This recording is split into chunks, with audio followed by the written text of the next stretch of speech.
आज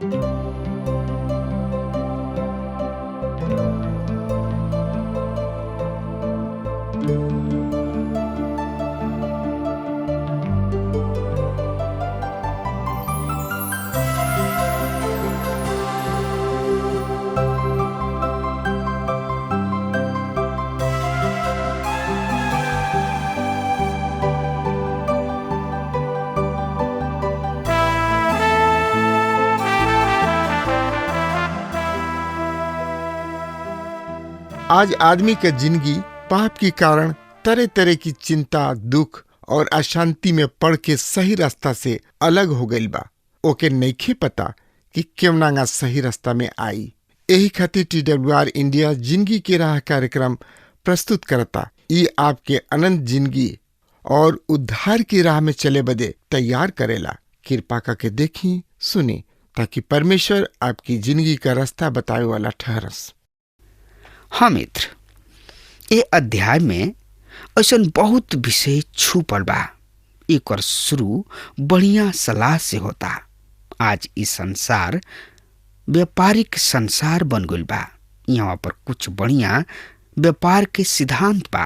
परमेश्वर मानव जाति के बहुते बढ़िया सलाह दिहले, चाहे वो उधार पावल आदमी होके या ना होके। तो एकरा बारे में जानकारी खातिर वह हमरा संगे आपन पवित्र शास्त्र बाइबल निकाल ली।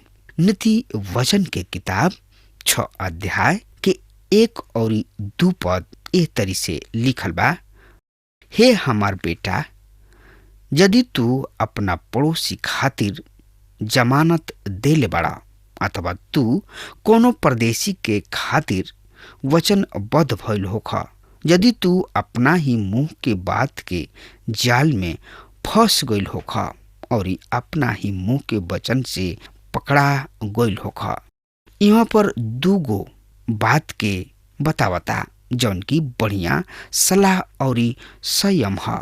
कभी भी आन जाति आदमी के साथी मत बना और वचन में सावधान रहा। श्रोता मित्र भाई बहन, नीति वचन के किताब 6 अध्याय के 3 पद ए तरी से बतावता।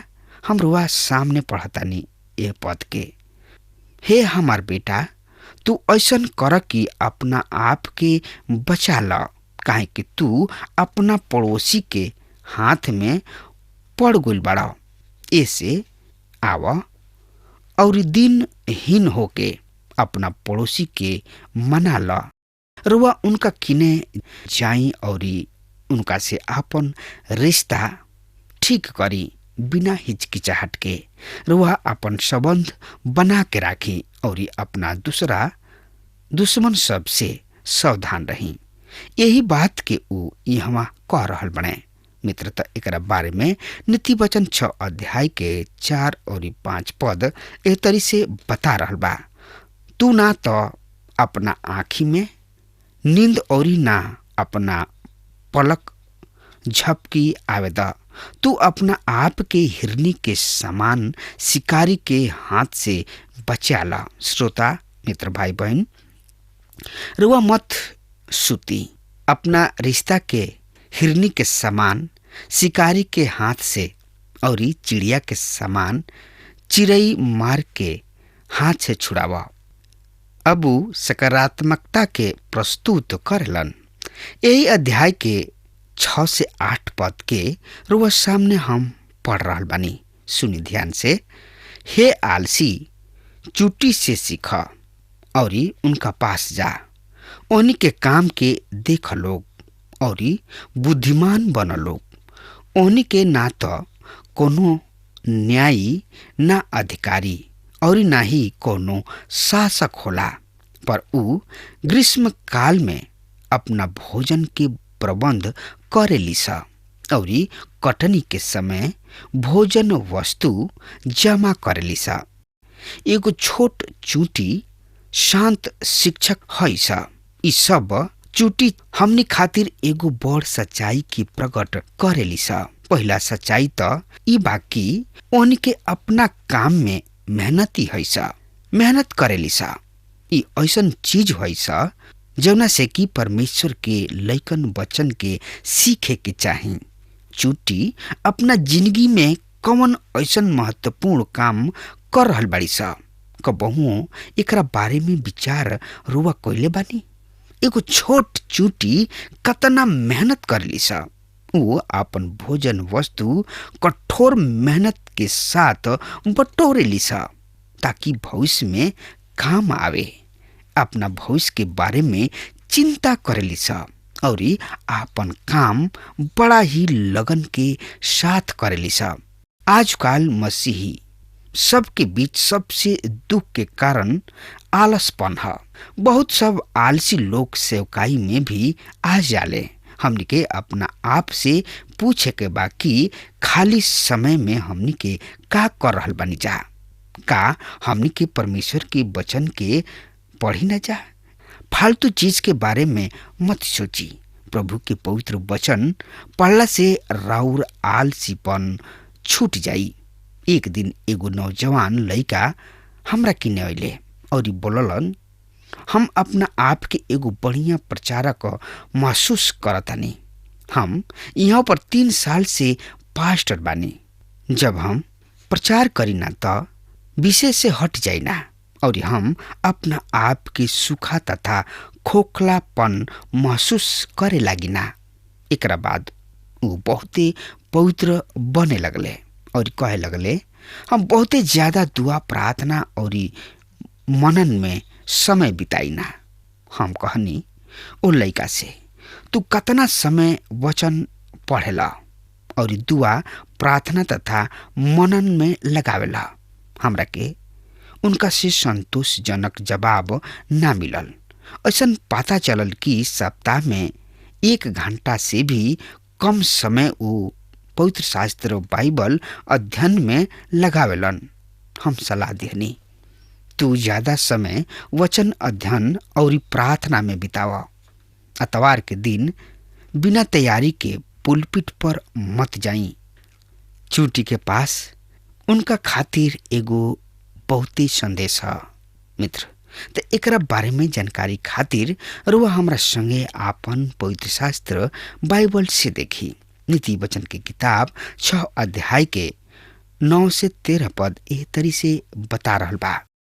हे आलसी, तू कब तक सुतल रहबा? तू अपना नींद से कब जगबा? और तनकी सा नींद एक औरी झपकी, हाथ पर हाथ रखले तनकी सा सुतल रहला। तब तोहार दरिद्रता राह के लुटेरा सबके समान और तोहार गरीबी शस्त्रधारी के भांति तोहरा पर आ पड़ी। यहाँ पर बुरा मनुष्य के बखान बा। करवा कबहुओ ऐसना आदमी के बारे में ध्यान देले बानी जवन कुछ ऊ करेलन या सोचलन ओकर संबंध बुराई से होला। हम कई लोगन के सेवकाई के बारे में जानतानी। ओहनी लोग जवन कुछ बोलेलन ओकरा में ओहनी लोग के दोहरा मतलब होला। नीति वचन 6 अध्याय के 14 और 15 पद ए तरी से बता रहल बा। सुने ध्यान से, हम रोवा खातिर पढ़तानी।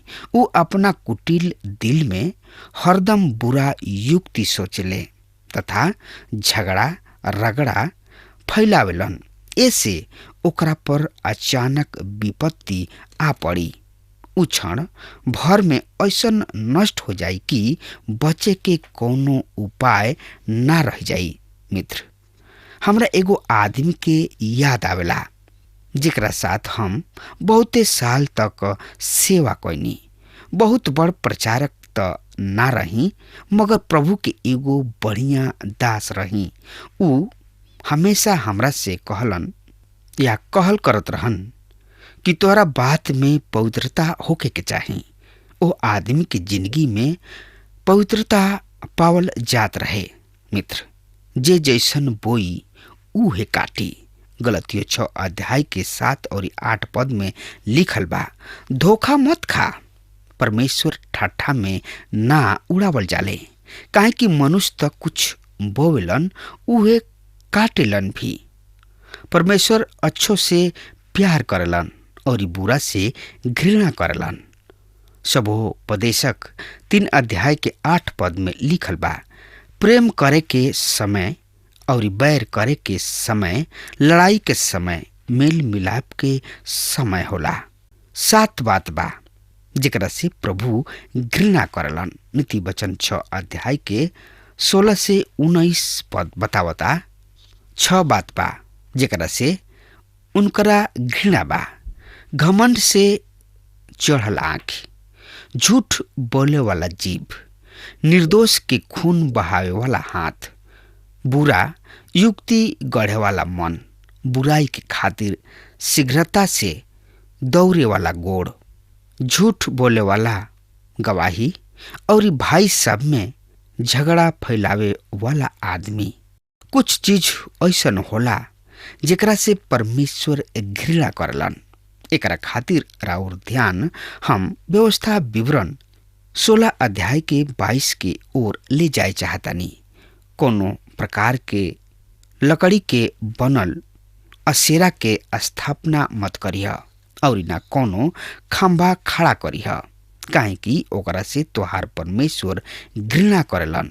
नीति वचन 6 अध्याय के 16 पद में लिखल बा, 6 चीज सबसे यहोवा परमेश्वर घृणा करलन, वरन 7 बा जौना से ऊ घृणा करलन।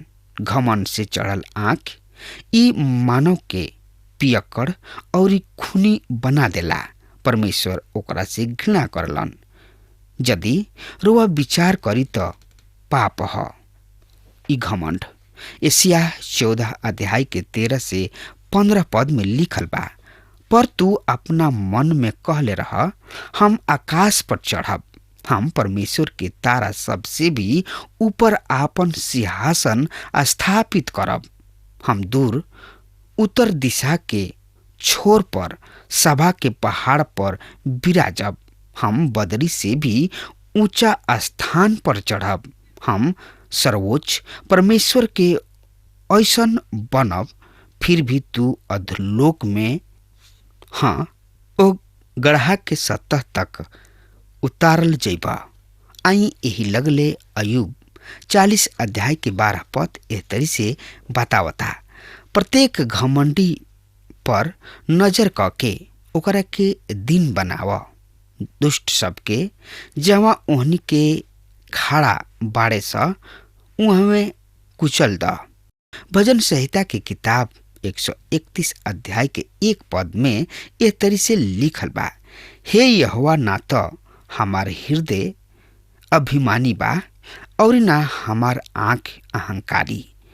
जौन बात बड़ और हमरा खातिर कठिन बा ओकरा में हम अपना आप के ना उझली ना।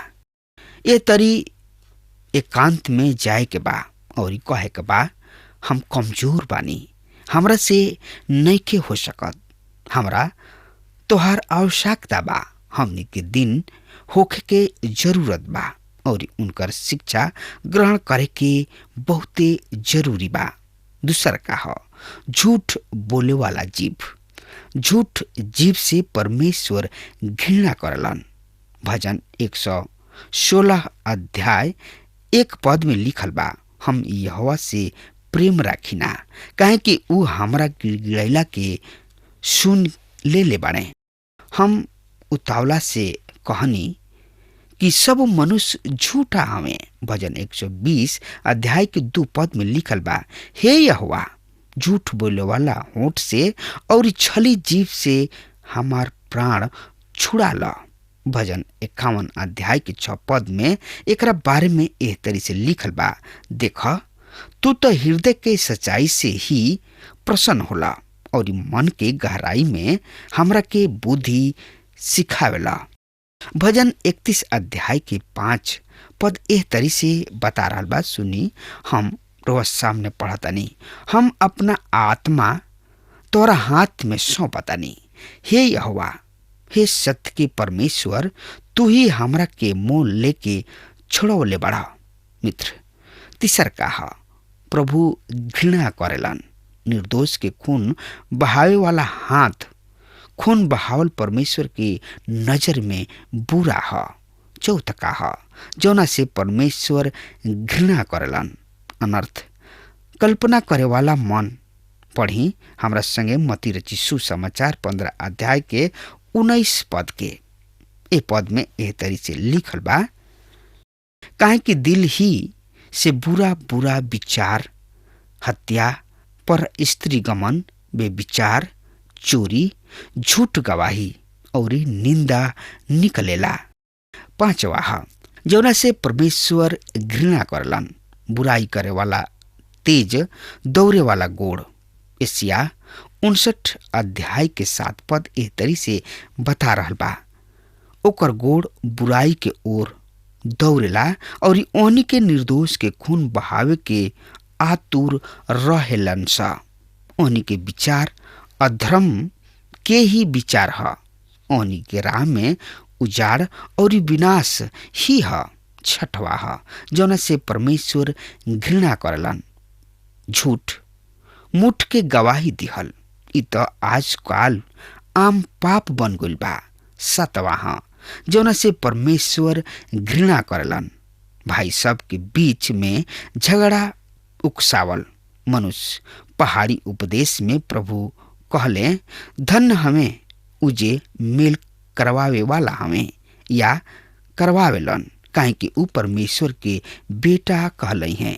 परिवार में झगड़ा लगावल या भाई भाई में फूट करवावल, ये सब आदत से परमेश्वर घृणा करलन। जौन कि हम अभी अभी 7 बात के ऊपर विचार कइनी हजा जौना से परमेश्वर घृणा करलन। ये सब चीज में से अगर वह जिंदगी में बा तो उ सब घिनौना पाप ह। ओकरा खातिर परमेश्वर के सामने बैठ के पछताप करी और क्षमा मांगी।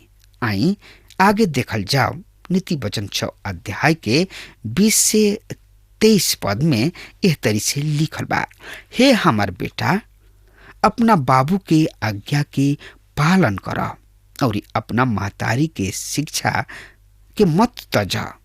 ओकरा के अपना दिल में हरदम बन्हले रह और ओकरा के अपना गर्दन के माला बना ल। जब तू चलब त ऊ तोहार मार्ग दर्शन करी, जब तू सुतब त ऊ तोहार रक्षा करी और जागत समय तोरा से बात करी। काहे कि क्षमा तो दिया और शिक्षा ज्योति है और शिक्षा के खातिर ताड़ना जिंदगी के राह। अब नौजवान बड़ हो चुकल बड़े और स्कूल से ऊ कॉलेज में चल गइल बड़े, फिर भी ऊ बात याद बा जौन कि ऊ अपना बाबू महतारी के द्वारा सीखे के मिलल रहे। जौन कि बच्चा अपना घर में सीखेलन ऊ बहुते ही महत्वपूर्ण है। ऊ हमेशा अपना दिल में रखलन। श्रोता मित्र भाई बहन, यौन सुख पाप के विरुद्ध चेतावनी। अभी आज के समाज में पनप रहल पाप के बारे में बतावेला। यहाँ पर पुनः पराया औरत के बारे में चेतावनी बा। ई एगो ऐसन पाप ह जौन की एगो नौजवान के पूरा जिंदगी के ही नष्ट कर देला। विवाहित पुरुष के जिंदगी में एगो पराया औरत के आ जाए से घर बर्बाद हो जाला। ई बहुते ही भयंकर पाप ह। नीति वचन किताब 6 अध्याय के 24 और 25 पद के हम रुआ सामने पढ़ रहल बानी। एकरा से तू बुरा औरत अर्थात बेविचारनी के चिकनी चुपड़ी बात से बची ह। अपना दिल में ओकरा सुंदरता के अभिलाषा मत करिह और ऊ अपना कटाक्ष से तोहरा के फसावे ना पावे। एगो नौजवान आदमी के कबहू सुंदरता के पीछे ना भागे के चाही। नीति वचन 4 अध्याय के और मत्ती रचित सुसमाचार 5 अध्याय के 27 और 28 और नीति वचन 6 अध्याय 26 से 35 पद में बेविचार के परिणाम बहुते बुरा के बारे में बतावल गइल बा। श्रोता मित्र भाई बहन, त एकरे साथ अब हमार समय खत्म हो रहा बा। तब तक खातिर रुआ हमरा के आज्ञा दी। परमेश्वर रुआ की बहुते बहुते आशीष देस। आमीन। हमके विश्वास बा कि ई कार्यक्रम आप सब खातिर फायदेमंद सिद्ध भइल हुई। हम चाहतनी कि आप सब अपन अपन आशीष हमरों से बांटी। अगर आप सबके लगे बाइबल से चाहे आपकी निजी जिंदगी से क्यों सवाल होके चाहे क्यों समस्या खातिर प्रार्थना करावे चाहतनी तो हमारी फोन नंबर पर जरूर संपर्क करें। परमेश्वर आप सबके बहुत आशीष प्रदान करें और आज का दिन आप खातिर सुखद बनावे।